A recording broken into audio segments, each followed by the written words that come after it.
Assalamualaikum warahmatullahi wabarakatuh. Perkenalkan, nama saya Sahira Ramadila Prasetyo dengan nomor induk mahasiswa G311200100, Fakultas Teknologi Informasi dan Komunikasi, jurusan Ilmu Komunikasi B Pagi. Apa kabar teman-teman semua? Semoga kalian tetap semangat menjalani hari-hari kalian dan aktivitas-aktivitas kalian. Tentu saja tetap di rumah saja. Dan puji syukur saya sampaikan kepada Tuhan Yang Maha Esa karena atas rahmat dan hidayahnya saya di sini dapat mengerjakan tugas bahasa Indonesia ini dengan materi berbicara dengan keadaan sehat dan kuat. Dan untuk teman-teman di rumah, semoga kalian tetap jaga kesehatan kalian dan jaga jarak. Melalui video ini, saya akan sedikit membahas mengenai sesuatu yang boleh jadi pernah kita alami, yaitu mengenai public speaking. Dan pasti tidak asing terdengar di telinga kita, terlebih kepada mahasiswa ilmu komunikasi. Tapi, kalau misalkan kita dilemparin siapa yang mau berbicara di depan? Pasti seringkali orang-orang seperti kamu dong yang maju ke depan. Dan pastinya kalau kita berpikir positif, mungkin itu terjadi karena kita merasa malu pada diri kita sendiri untuk menyampaikan pendapat kita di depan dan ditonton banyak orang. Padahal di belakang kita sudah menyiapkan kata-kata, kalimat-kalimat yang mau kita sampaikan, yang mau kita obrolkan. Ini. Dan teman-teman semuanya yang sedang menonton video ini, sekarang saya akan menyampaikan atau membahas mengenai poin-poin yang harus disiapkan ketika kita berbicara di depan umum. Tapi sebelum memasuki pembahasan itu, sedikit saya memberikan informasi kepada kalian mengenai apa sih itu public speaking. Kurang lebih public speaking adalah berbicara di depan umum khalayak. Dan kita punya khalayak siapa saja, umurnya berapa, gender atau jenis kelaminnya apa, siapa, dan itu penting. Sekarang kita masuk kepada topik bahasan mengenai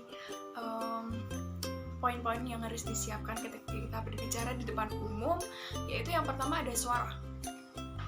Suara di sini ada 3 jenisnya, yaitu suara lower, louder, dan slower. Dan kita sebagai pembicara harus bisa mengatur yang namanya pitch control ketika kita berbicara. Jangan terlalu slow atau pelan dan jangan terlalu cepat. Dan tapi kita juga bisa melihat situasi kondisi juga ketika kalau memang kita harus dituntut untuk berbicara dengan pelan, kita berbicara dengan pelan. Kalau misalkan kita harus berbicara dengan cepat, kita berbicara dengan cepat. Di sini teman-teman, pada bahasan suara ini ada juga yang namanya gunakan suara sebagai alat. Maksudnya apa sih gunakan suara sebagai alat ini? Dan tentu saja kita sebagai pembicara memberikan tekanan-tekanan kepada kata-kata yang mungkin perlu ditekankan. Untuk apa? Untuk membentuk dan kesannya penyampaian kita itu penting untuk dengar, penting untuk disampaikan. Dan kemudian ada juga yang namanya gunakan variasi vokal. Apa variasi vokal? Di sini vokal salah satu contoh. Vokal kita harus bisa tahu naik turunnya, tinggi rendahnya suara kita. Jangan monoton, karena itu bisa membuat pendengar kita menjadi bosan, kan?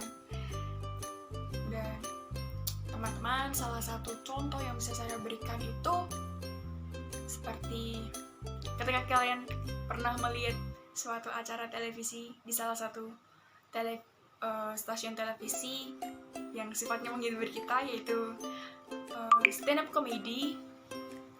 Nah, mereka ini sebagai komedian menggunakan suara naik turun, tinggi rendah. Untuk apa? Untuk memberitahu pesan yang mau disampaikan ini seperti apa. Apa mau melucu, apa mau memberikan sindiran atau menyindir dan lain sebagainya. Nah, kemudian yang terakhir nih teman-teman, suara juga ada yang namanya jaga suara tetap stabil. Apa? Kita tadi sudah membahas kan mengenai pitch control, tinggi rendahnya suara, pelan, cepat, lambat, dan di situ kita harus bisa membuat suara kita ini tetap stabil.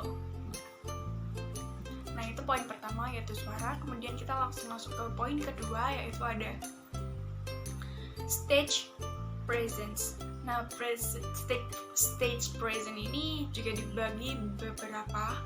Yang pertama itu ada bayangkan apa yang orang lihat. Bayangkan apa yang orang lihat. Kita ini mempresentasikan sesuatu. Apakah stand up comedy, apakah mengajar, apakah memberikan sosialisasi, atau berpidato. Teman-teman bisa melihat bahwa yang disampaikan harus nyambung nih sama yang ditampilkan, dengan apa yang kita tampilkan, penampilan kita bagaimana. Karena kita harus memposisikan diri kita, kalau kita ini dilihat banyak orangnya itu gimana? Apakah kita enak dilihat, enak dipandang, lebay atau tidak, dan lain sebagainya. Kemudian yang kedua ada percaya diri. Nah, percaya diri ini sebagai kita pembicara harus memiliki sifat percaya diri. Itu menjadi nomor 1.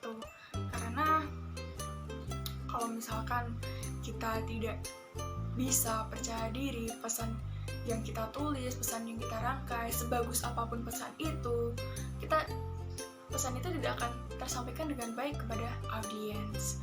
Dan pastinya percaya diri juga jangan berlebihan, jangan over, yang pas-pas saja.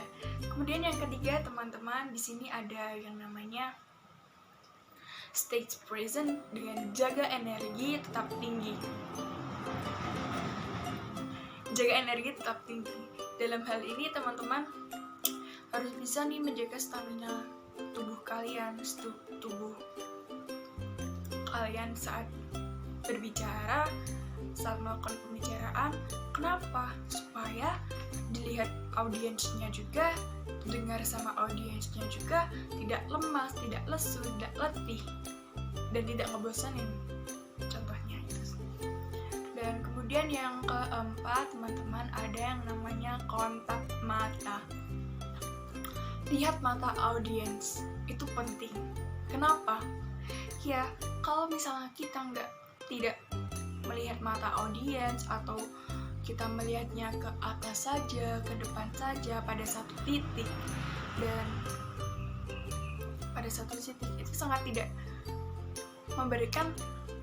menjadikan penampilan kita atau saat kita berbicara tidak baik, tidak pas, dan monoton pastinya. Dan kenapa penting? Karena kontak mata ini bisa memperkuat seperti antara pembicara dan pendengar ini memiliki chemistry satu sama lain. Antara pembicara dan audiens memiliki chemistry. Pembicara dan audiens chemistry-nya itu harus bangun, dan itu agar supaya membuat pesan yang disampaikan juga bisa tersampaikan dengan baik. Kebayang tidak sih kalau misalkan antara pembicara dan audiensnya tidak memiliki chemistry satu sama lain, tidak membangun chemistry, dan tidak ada kontak satu sama lain, koneksi satu sama lain antara pembicara dan audiens, itu pasti tidak ada kenyamanan di situ. dengernya pun tidak nyaman.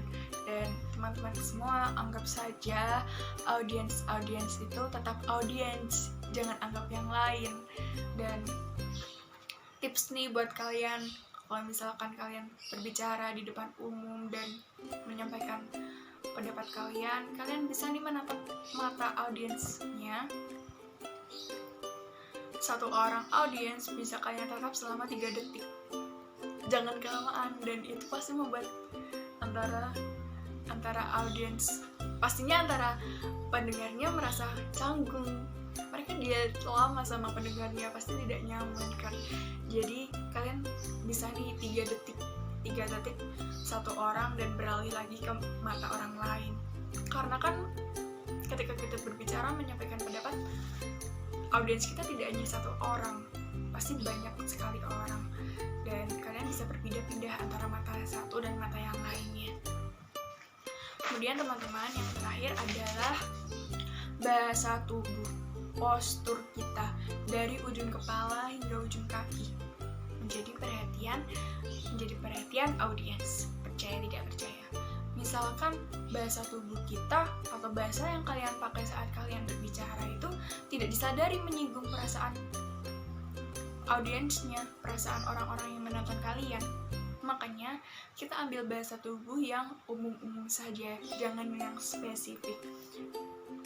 Banyaklah ya bahasa-bahasa tubuh yang dapat menyinggung perasaan orang lain ketika kalian berbicara dan audiensnya melihat.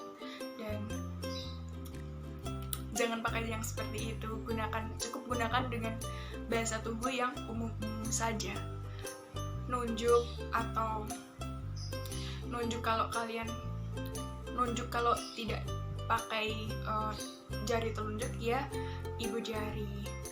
Dan kalian tetap harus belajar nih, belajar budaya di mana tempat kalian akan berbicara nanti, karena kan kita di Indonesia juga banyak sekali budayanya.